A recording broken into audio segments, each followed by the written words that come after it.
Australia, mga palangga. Napanood nyo na ba? Na kung saan si Kuting ay tumawa. Na-topic natin kaninang umaga yan, o kahapon na pala. Na-topic natin na yung mga importanteng issue, okay, tungkol sa korupsyon. Ang tanong sa kanya ay tumawa-tawa siya. Bakit siya natatawa? Kasi bangag siya. I will play the video.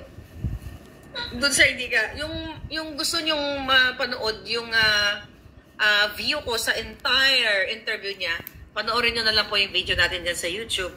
Okay? Ayoko na ulitin yan para maikulalya pa ulit-ulit. Alright? So, ito naman ang ipaparinig natin. Ito, mga kababayan. There is one series of questions that comes up in relation to your father's time, which is of course the question of corruption, which became wholly associated with the Philippines for a long period of time. I think contemporary court judgments acknowledge the atrocities that were committed, but also the plunder of the country's resources. Why wouldn't you want all of that money back in the hands of the Filipino people? Well, the narrative. May I just ask you why that's funny? Why that's funny? I'm asking you a question about the plundering of large sums of money from the Filipino people. I'm saying that maintains, that ideal maintains. Okay. I take exception to many of the. Okay. Di ba tinanong siya, why is that funny? Bakit nakakatawa ba yun? Seryoso tungkol sa plunder pag nanakaw? Okay. Here's another video na may pattern. At tatalakayin natin to. Ito. Naalala niyo nung tinanong siya. Okay. Ito muna. Si Sarah Ferguson. Okay? Di ba? Nakita niyo naman. Narinig niyo naman. Ang tanong sa kanya ay seryoso, hindi naman nakakatawa, mga palangga. Pero ang sagot ni Kuting, patawa-tawa. Okay, anong ibig sabihin yan? Okay? Anong ibig sabihin yan? Ba't tumatawa siya? Ano ang nakakatawa doon? Now, here's another video. Bangag, kaya tumatawa.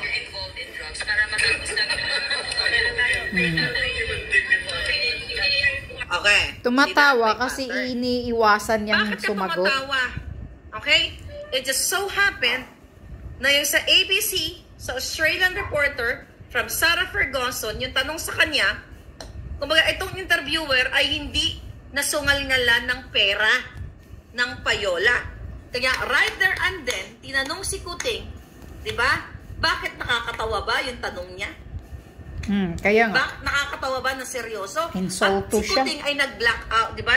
Naging bangag. Okay? Ngayon, doon sa isang video na pinakita ko sa inyo, na tinanong siya doon sa sinabi ni Pangulong Duterte na kung nagpupulburon ba siya. Anong ibig sabihin? Tumawa siya. Nag-insist ba ang local media na nagsabi, Mr. Kuting Jr., bangag na bangag, ano po ba ang nakakatawa sa tanong namin na kung nagpupulburon ka? Napakadali lang ng tanong, yes or no. Kung ikaw ay nagpupulburon o hindi ka nagpupulburon, sasagutin mo ng tama, no, hindi ako nagpupulburon. Mga palangga. Oh. Kaya ngayon, doon sa mga kapapasok lang, i-play mo na tayo si Mexi lang eh. Ulitin natin uli ha. Ay, wait.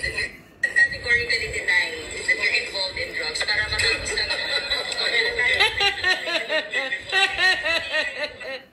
Tumatawa dahil natatamaan, ayaw sumagot. Style ni Bangag yan. Kaya na-insulto siya sa Australian na nagtatanong sa kanya sa Australia. Ba't ka tumatawa? Yan. Nakakahiya ka, Kuting. O yan, ito. Si Ahas. O, di ba? Tumatawa dahil hindi makasagot. Akata ba yung buli ko doon? Akata yung buli ko. Okay. Nagdroga ka ba? Okay. What is that sign?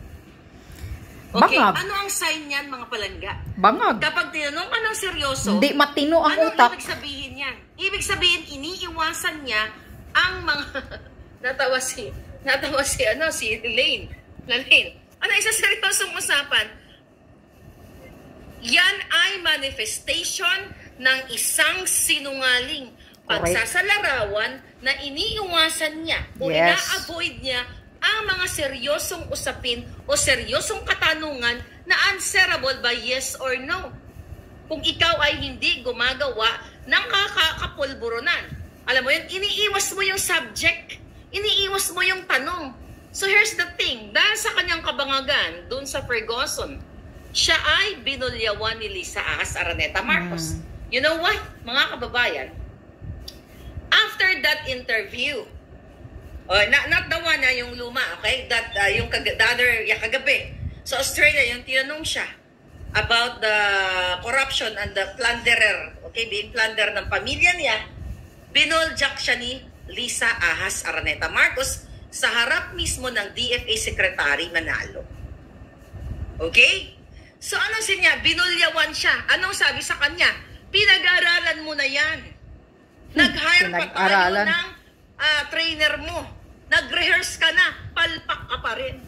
Wow, nag-hire ng trainer. Ang sinabi, not exactly, pero yan po yung content ng sinabi ni Lisa Ahas Araneta Marcos, Smugs, Butod, Mudlo, sa kanya, sa harap ng mga gabinete at ibang mga, iba doon puting ahas ko. Kaya natin nalaman, ang sabi kay Marcos Jr., nag-train ka na, nag-rehearse ka na, syungabels ka pa rin, bangag ka pa rin. In other words, ganon. So ano po ang pagsasalarawan dito? Ibig sabihin, sila ay parehong bangag. Kung nagkamali si Kuting dahil bangag na bangag, ba, hindi mo siya dapat bubulyawan at gagawin parang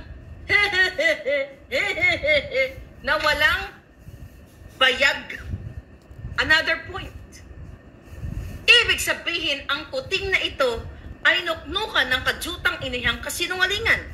Kasi you don't need rehearsals. Palangga, hindi mo kailangan mag-rehearse kung nagsasabi ka ng katotohanan. Okay? Correct. Alright. Kung bakit nagsasabi mag-rehearsal? ka ng katotohanan, mga palangga, kung galing hindi sa mo puso kailangan ang sagot. mag-rehearse. Correct. Kasi galing yan sa puso mo. Bakit ka magre-rehearse? Kaya bakit ka mag-hire? Okay? Bakit ka mag-hire ng trainer mo para turuan kang sumagot? Ibig sabihin, bangag ka. Correct. Dahil nga bangag, empty Bangag ang ka. utak. Bakit kailangan mo? Walang laman, kaya may kailangan trainer. mag-hire si Lisa Smugs. Mag-hire ng trainer. So ngayon, binulyawan siya ng bonggang-bongga doon sa Australia. Mga palangga, pinahiya kaya siya. nga, Kasi nga naman, wala namang hiya si Lisa Smugs doon sa mga nakarinig sa kanya. Kasi nga naman, alam ng even the PSG, even yung mga nakapaligid, alam nilang under the saya o first gentleman o walang bayag talaga si Kuting. Kaya binulyawan siya sa Australia, mga palangga. Alright? Yan ba ang presidente ninyo? Kaya presidente ninyong bangag na bangag. Nakakahiya. Bakit si Lisa ang nagsisigaw doon? Si Lisa ang nagpanalo sa kanya. Dahil again, nakipagsabuatan siya sa Smart Magic. So, alam nyo na, wala silang pakialam, alright? Ano ba itong title natin? Nagdagdag ng PSD. Walang pakialam si Lisa Ahas na bulyawan niya si Kuting. Okay? Wala siyang pakialam, mga kababayan, kahit nandoon ang kanyang mga cabinet secretaries, kasi ang cabinet secretaries na ay mga julul din. Na utu-uto, na trilyo-utu-uto, nakikinabang sa kaba ng bayan. So kahit nakikita ng PSG, nakikita nila na si Lisa ay naghuhuramentado doon, na sinabihan si Kuting na nag-rehearse ka na, nag-hire pa tayo ng trainer, tatanga-tanga ka pa rin, o bubulol-bulol ka pa rin, babangag-bangag ka pa rin. So ibig sabihin nga, itong mga ipinapakita ni Kuting, number one, avoidance. Okay? Avoidance of the topic, of the subject na tinatanong sa kanya, ano sabi niya, diba? Tama ba yun? Bangagang putang ina. At sagutin mo at walang nakakatawa doon. So yun, binulyawan ng hayop na yan. So, makikita mo na consistent ang deception na ginagawa ng gobyernong ito. Consistent ang kanilang kasinungalingan. Another thing, walang consistency sa kanyang mga binitawang salita. Sa kaya mga pangako, you all know that. Walang so again, panindigan. eto nga ako, ang sinasabi ko sa inyo, na hindi sila consistent sa kanilang mga pangako kasi in the first place, binudol tayo. So bilang sinungaling, bilang isang nuknukan ng sinungaling, lahat ng pinapakita sa atin, pawang script lang. Imagine mo, nag-hire pa ng trainer para sa pagsagot niya. Ulit-ulitin ko. Kaya nga, nagkautol-utal. Bulol-bulol. Dahil nga, memorize. Kung galing sa puso mo mga palanggang sinasabi mo at katotohanan, hindi mo kailangan ng practice. Hindi mo kailangan ng trainer. Kasi kusa yan. Lalabas yan sa bunganga mo. Correct. At magkoconnect yan, coming from your heart, dediretso sa brain mo. Diba? Well, magsisignal ang brain mo. Diba? Na ito yung sasabihin mo kasi ito yung nangyari. Ito yung totoo. Ito yung nararamdaman ko. Pero pag sinungaling ka, katulad ni Kuting, na may trainer at may rehearsal, magbubuhol-buhol ang kanyang kasagutan. So ano pa mga eksenang dyan? Nakita niyo naman sa kanyang mga galawan, mga palangga, hindi nga, di ba, doon sa interview ko na pinakita ko sa inyo, hindi siya tumitingin sa mga interviewers, sa mga reporter. Walang eye contact. Ano sabi niya? Sir, ano mo sasabi ng reporter? Sir, ano mo sasabi niya na sinasabi ni Pangulong Duterte, nagpupulburon ka daw? Nasabi niya, I won't rectify that answer. Ganon-ganon. Presidente pa yan. Kasi kung ako nun, mas marinig ka, nagpupulburon ka ba? Gago ka pala, ito sa'yo. Hindi ako nagpupulburon. Di ba? As simple as that. Jutang ginilis ka pala. Nakita mo ba dumudugo ilaw ko sa kapupulburon? Mayroon ba akong may manifestation ba sa pagbumukha ko na nagpupulburon ako? Wala. Ganun lang kasimple mga kababayan.